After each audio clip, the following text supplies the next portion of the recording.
Hello friends, welcome back. Today we would be talking about automating data entry in complex Google Forms. I earlier had one tutorial in which I have explained how to automate a very simple Google form which has only one section and text boxes. On that tutorial, I received a number of queries how to automate a Google form which has multiple sections and complex controls like a drop down list or a radio buttons or checkboxes. So in this tutorial we would be focusing on those things. So without wasting any time, let me first show you the Google form which you would be automating. So this is the Google form. You could see the controls, like this is a simple text control, the date control, the radio buttons, and also this form has sections. On the second part of the form I have checkboxes of hobbies. We have a drop down to select the occupation. In the third section, this is a text area field. It is similar to a text field, but in the text area you could put more data. So in this tutorial we would be automating data entry in this kind of a Google form. So let me first give you a demo and then I'll explain you how to write the code for the same. Assume this is my data. With respect to that form, this is my data which contains 10 rows of data, and if you want to do this entry manually on this form, it will take few minutes, but with the approach which we will be discussing today, it will not take more than few seconds. If you'd see on this tab, this has the responses of this Google form. Right now there are 0 responses, you could see over here, but now I'm clicking on this button and we'll make a note like in how much time all these entries get in to this Google form. So what is the expectation is like these 10 entries should be seen in the responses. So now I click on this button, you could see the script is running. The message will vanish when the script execution is completed. You could see finished script has appeared, and now I'm moving on to the responses section, and here you could see it has 10 responses, and the data you could see like the first name, these are the first names, and the data I'll show you. The data which is over here has been transferred on this Google form response, the 10 responses. For the last name, like these were the last names. After last names we have date of birth, and so on and so forth. So if you would see the individual entries, it would be easier to visualize. So this is the first entry, the next entry. So in all we have these 10 entries which got inserted just by a click of this button, and within seconds these 10 entries were made. So you could imagine if you all are spending time manually entering data into Google Forms, how much time you could save with the help of the technique I would be demonstrating to you all today. So that was the demo. Now let's start actually automating it. You have to just follow the steps which I'm showing you and you'll achieve your target. So let's begin. So step 1 is to get the form response URL. How do you get that? So when you have a Google form link, for example, this is my Google form and this is the URL of the Google form. To get the form response URL, just copy the actual link which you have, and if you would see, this is the highlighted portion. Whatever is there after the highlighted portion, it is pretty easy to identify. The last part would be this kind of a random alphanumeric string, after which there would be a slash. Remove everything after that and replace it with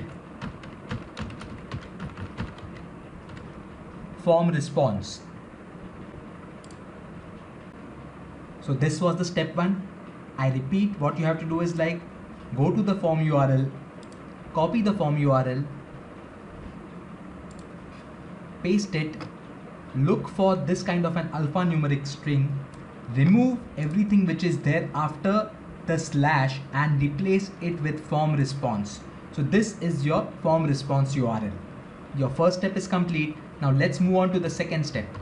The second step is you have to count the number of sections in the form. When I say sections, in our form, this is your page 1, that is your section 1.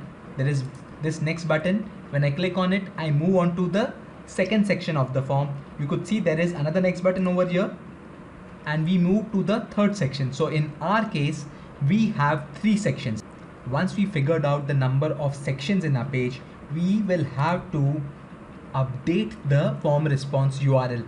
So in the first step, we had the form response URL. Now we know that our form has 3 sections. So what we'll have to do is, after form response, put a question mark, then ampersand or and, after which page history is equal to. At this point, we will have to mention the number of pages in our form. We had 3 pages, so we will mention them as 0, 1, 2. 0 is for the first section or the first page, 1 is for the second section, 2 is for the third section. If we would have had a Google form with 4 sections, then we would have had written it like this. There would be additional index of comma 3. Internal indexes begins from 0, because of which we have started the page history is equal to 0, 1 and then 2, since we have only 3 sections in our Google form. Reduce the font.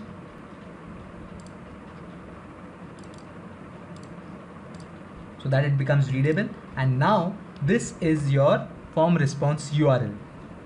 So we have accomplished the first 2 steps. Now we'll move on to the third step, which is the most important step. In the third step, we have to identify the web objects on the Google form. So this is my Google form. We have to identify the properties of these web objects: the first name text field, last name text field, date of birth, the gender, and the rest of the web objects which we have on the subsequent pages. So how do we identify these web objects? It's very easy. Take your mouse over there and do a right click, then click on inspect.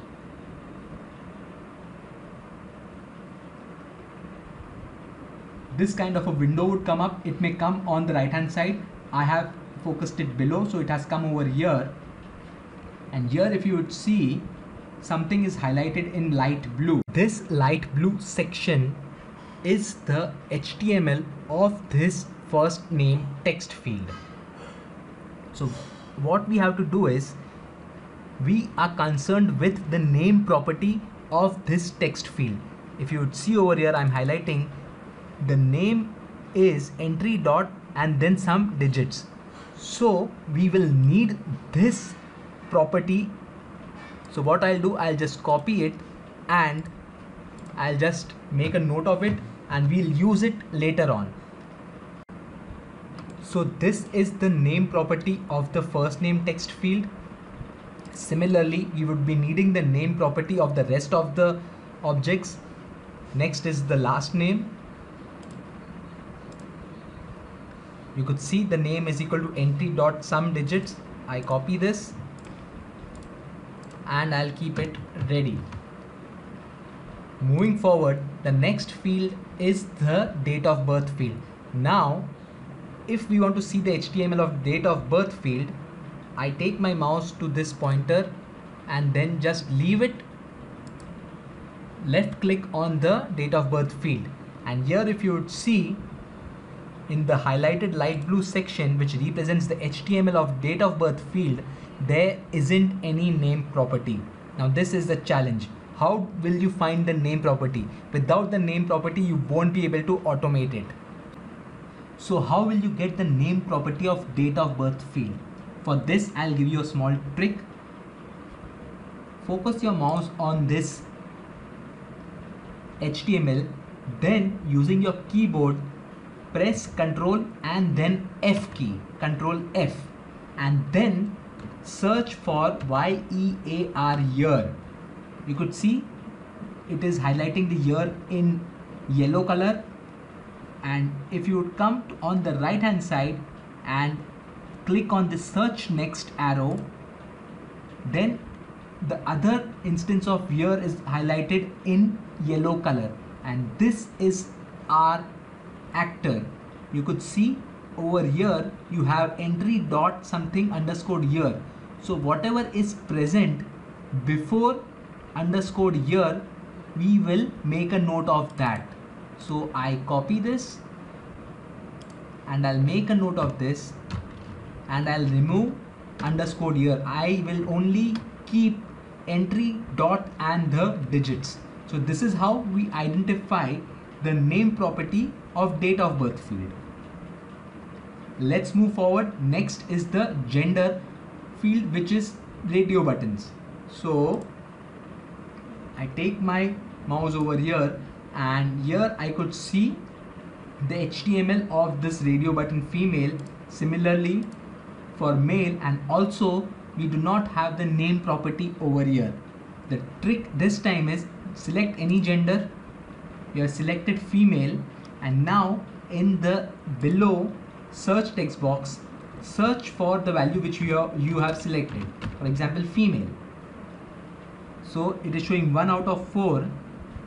Go to the next instance, next, and here if you would see, here we find the name property of the radio button. The name property of the male radio button will also be the same. So what I'll do, I'll make a note of this.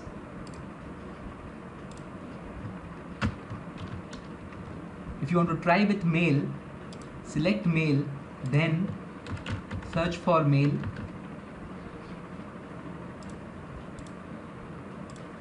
Keep on searching. You could see now we have come to the point where we are displayed with the name property. So for male or for female, like for radio buttons, we would have the same property value. So we'll just make a note of one of the property value, and now we'll move forward. Before moving forward, let me select random data. Just I'm entering random data over here, selecting any random date, and now clicking on next. Here on this page we'll need name properties of hobbies checkboxes and the occupation select list. So what we'll do is, let's see the HTML. Here also we do not have the name property, so the trick is select hobbies. I have selected reading and singing, and now in the below search box, search for reading or singing, it would work. So there are 5 instances. I move on to the next. Here I see, and I see the name entry over here. So I copy this and I paste it over here. If we would have searched for singing, then also we would have got the same value for the name property. You could see I'm just copying it. You could see both are same. So we'll just use one for now, and I'll show you how to actually use these values. But before that, next is the occupation. Once again we'll see the HTML properties of occupation. If you see here in the light blue highlighted section, again we do not have the name property. In this case of a drop down or a select list, what you have to do is select any value. I select service as occupation over here, and now below I will search for service. There are a few instances. Try searching it until you find the entry. Here you go, name is equal to entry dot some digits. So copy this. So we have the name properties for hobbies as well as occupation. Let's move to the last part of the form, where you have a text area. When we see the HTML of this text area, we already have the name property. Name is equal to entry dot some digits. As you can see over here, I'll just copy it.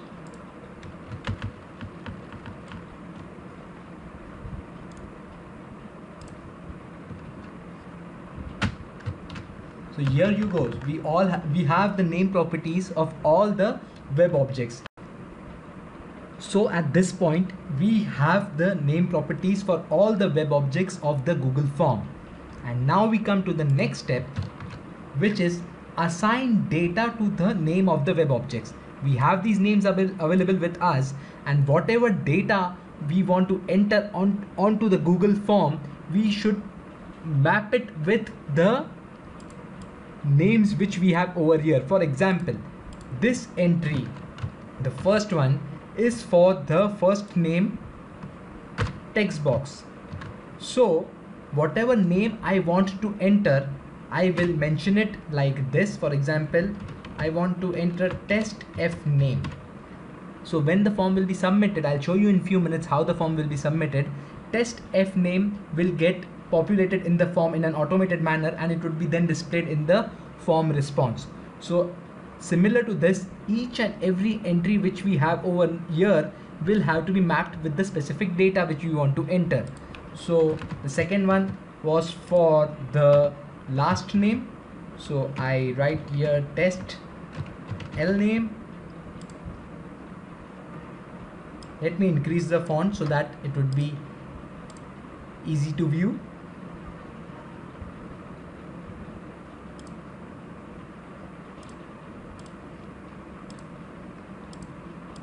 This one was for date of birth. Now date of birth has another caveat over here. I'll show you how you have to enter the date of birth. So whatever are the digits in the name property of date of birth, in our case this, copy this, go back to our form. This is our form. Move to the section where the date field is. So this is the date field, and this has the value of 6th of April 2020. Here in the below HTML, just search for the digits which we just copied. These digits are the digits of the name property of date of birth field. We are searching for these digits. So you could see in yellow it is highlighting over here. Keep on searching one more time. And now at this point, the section which I am highlighting,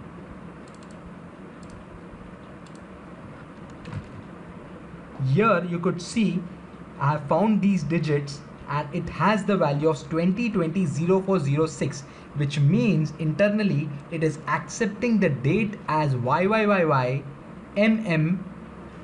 format. So we have to provide the data in this format only.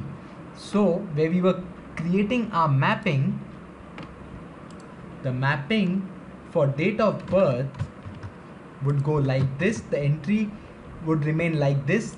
This is the name of the date of birth field is equal to, now we have to provide in YYYY. For example, 1991, the month for example February, and date for example 20.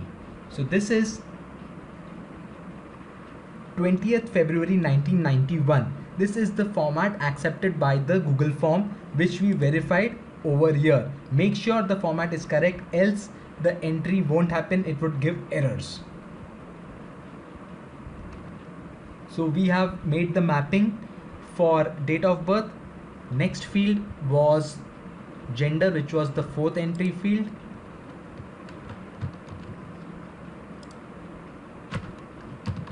Is equal to, if we see, the spellings should exactly match what is provided over here along with the case.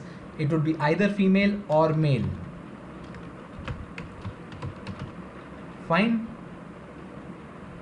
First name, last name, date of birth, gender. Next was hobbies. These were the hobbies. So whatever hobby we are going to select, the spellings should exactly match along with the case. So this was the name property for hobbies, is equal to sports. Next is the occupation.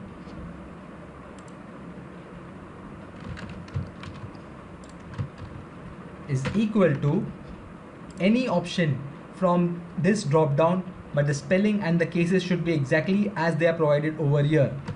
So I'm selecting other option, and on the last page we had the description text area. So any random description we would try to enter. So we created the mapping for description.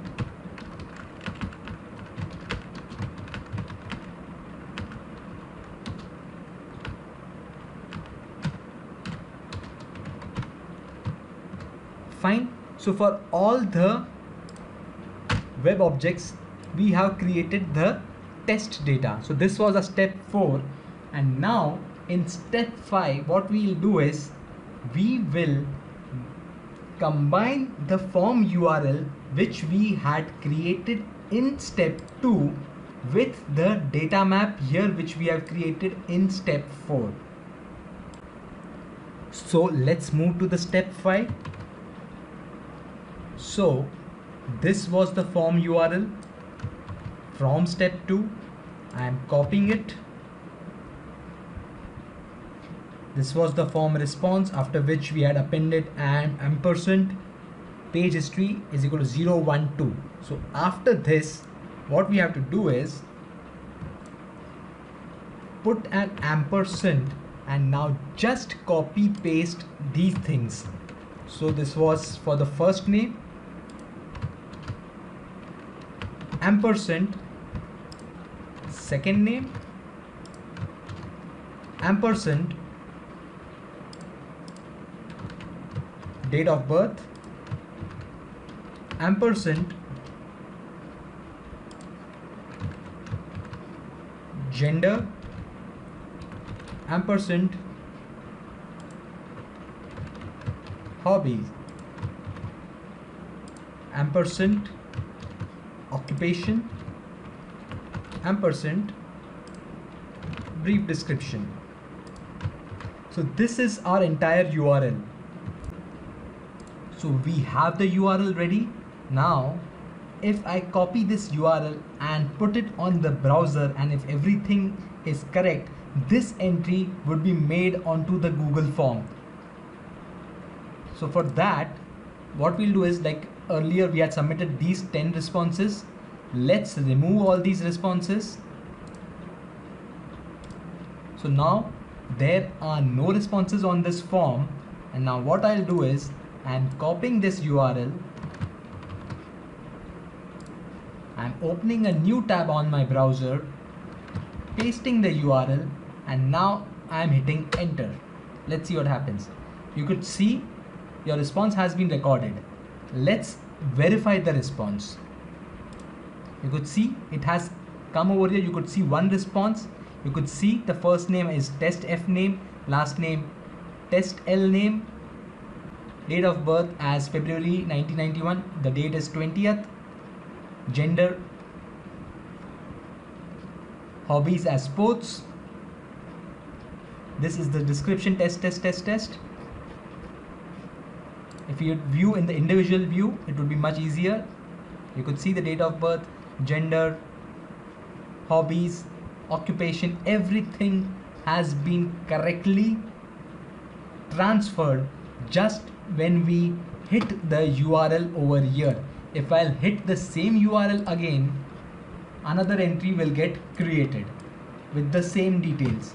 So I'll just change one thing over here. I'll change the gender from female to male, and hobbies as reading.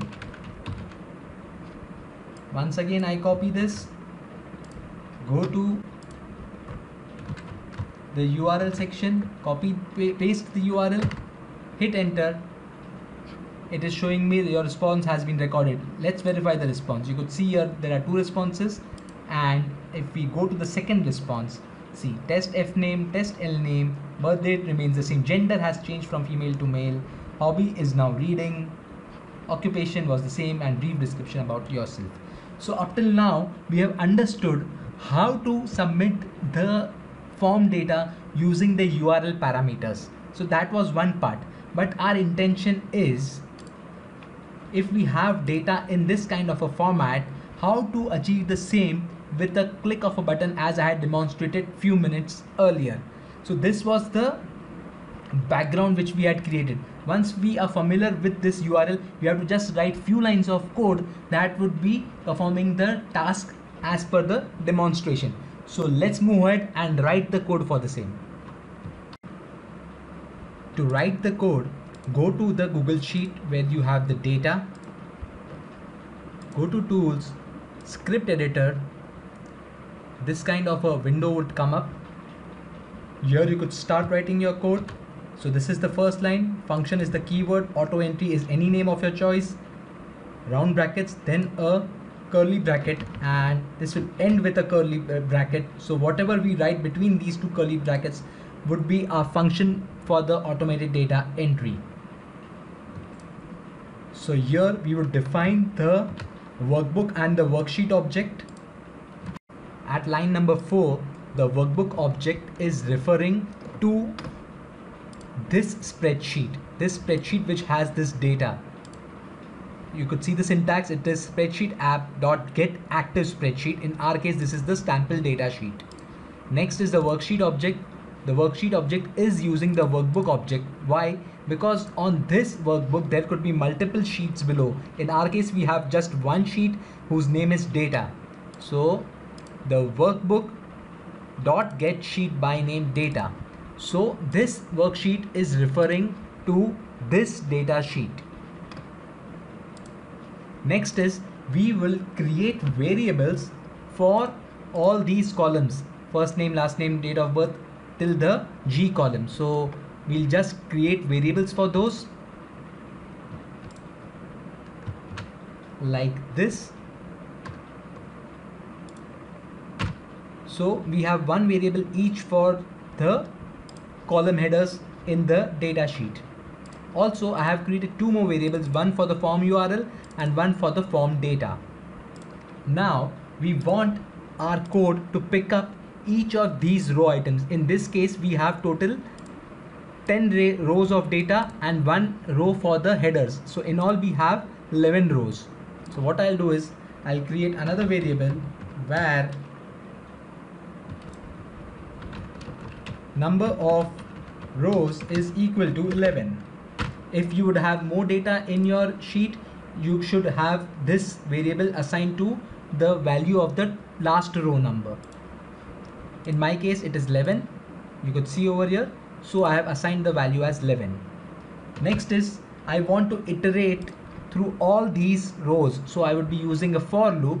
The syntax for the for loop goes like this.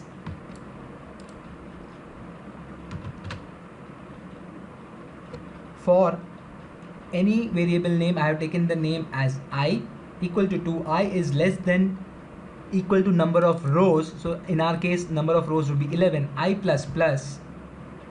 Then an opening curly brace, closing curly brace, and whatever we write within these two curly braces would be executed from row number 2 to row number 11, which means it would have 10 iterations. In each iteration, we want to read a specific row value. So first, when the value of row is 2, it would be reading the first name as John. So the syntax is like this. F name is equal to the worksheet object. You remember the worksheet object was created at line number 5 dot get range, and within the range we have to specify from which column. So the column is specified as A. You could see it is the A column and the row is I. When this for loop begins, the value of I is 2. So in layman's language, it is worksheet object dot get range A2 dot get display value. So F name will internally store the value as John. Similarly, we should have all the other variables assigned, the L name, date of birth, etc. So here you go. So all the variables for the corresponding row headers which we had over here are now assigned. You could see each variable is mapped to a different column name from A through G. If you would see, I had created these two variables, form URL and form data. So I'll use the form URL variable and assign a URL to it. If you see, this is the same URL which we had created in step number 2. So this was the step number 2. So whatever the URL we had found after counting the page sections, this we are keeping it in the variable form URL. So form URL is equal to the form response URL up to the page history. You could see ampersand page history is equal to 0, 1, 2 is over here. So this is one variable. I'll tell you why I have done this. And now we would be using the second variable which I had created above, which is the form data. So any guesses what the form data will store? Form data will store the remainder part of the URL. So we will assign the remainder part of the URL to form data. So within double inverted quotes, so after page history from this ampersand up till here, I'm copying and pasting it over here. Now if you would see, this entire string is hard coded. If I'll use this form URL, every time the data which is provided here, test fname, test lname, these would go as part of form submission. We do not want that. We want the data which is available here should be submitted. So indirectly the data which is over here is stored in these variables. So we will replace these values, the test fname, test lname and so on, with the variables which are available over here. For example, first name is stored in fname variable. So I copy this and just see carefully up till here, after equal to, I am putting a double quote. I am removing test fname which we had copied, putting a concatenation operator which is plus, and then the variable name. Now we'll move forward. I'll put another concatenation operator. Now if you would see from ampersand entry, this is for the last name. So here I'll put another double quote, go up till equal to, after equal to I will put another double quote, concatenation operator, lname is my variable name. I'll replace this test lname with lname. Same procedure, plus double quote will end after equal to, plus date of birth is stored in DOB. I copy this, I remove this hard coded DOB, plus start the double quote, go up to equal to, after equal to, close the double quote, concatenation operator, next variable name is gender, replace the hard coded male value with gender, same thing,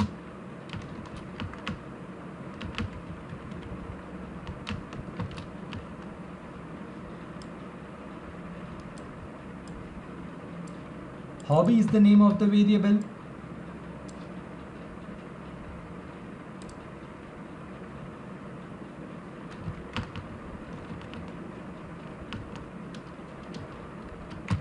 so I remove reading, use the variable name, move forward, after equal to I close it,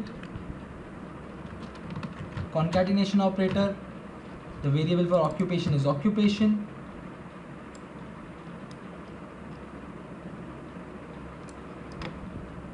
so I remove the hard coded value other,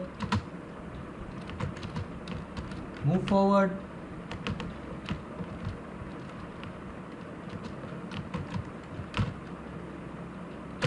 and the last variable name is description.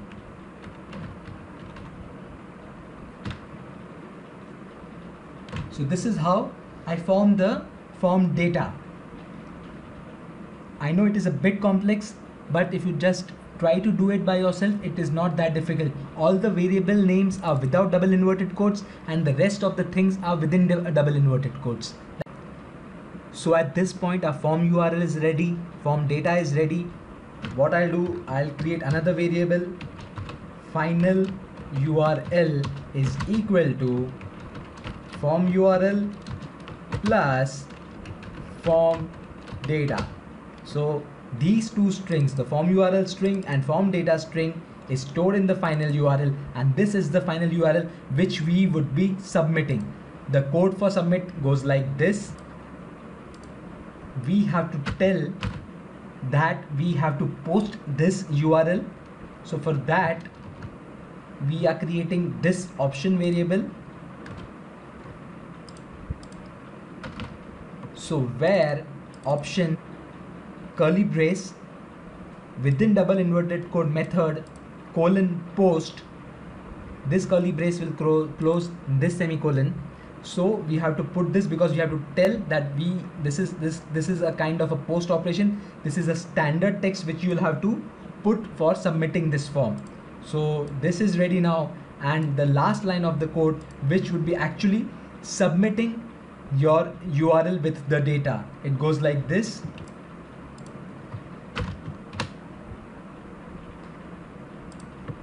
URL fetch app dot fetch. The first parameter is the final URL, so this is the final URL, and the second parameter is the options which is defined here. So the lines which I am highlighting from 35 to 39, those are standard. If you want to submit the form, you will have to use these lines of code as is. The above part you should be very sure like you are understanding it correctly. If you have understood it correctly, just put these lines of code after that and your form would be ready to get submitted in an automated manner.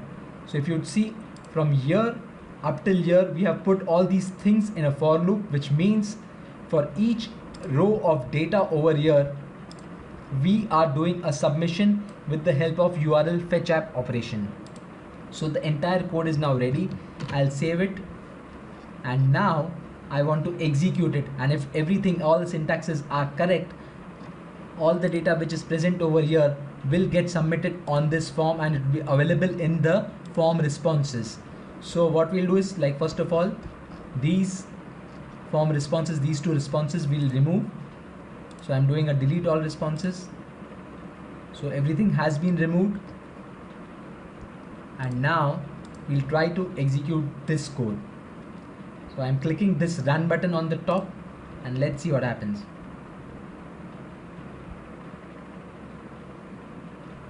The message has vanished.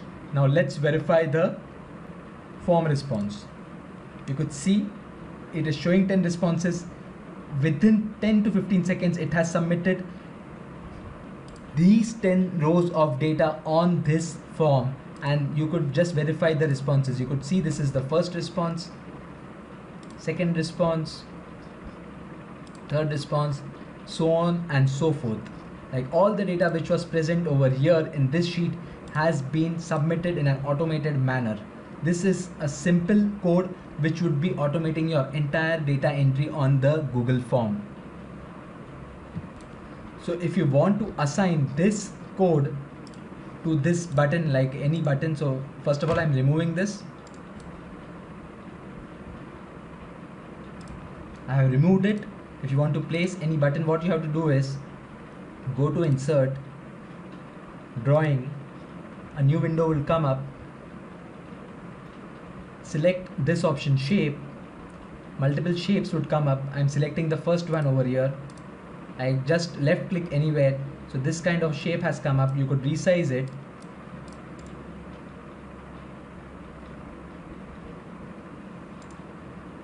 If you right click, you'll get the option of edit text. You could put any text. I'm just putting click. I'm just placing it in the center. When I do a save and close, this click is available over here. Do a right click on it, you could see these three dots. So when you click on these three dots, you'll get an option of assign script.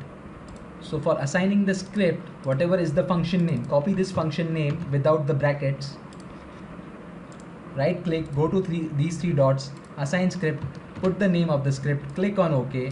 That's it. And now this code is linked with this button. When I click on this button, the code in the background is getting executed, and now these 10 entries would be there in the Google form.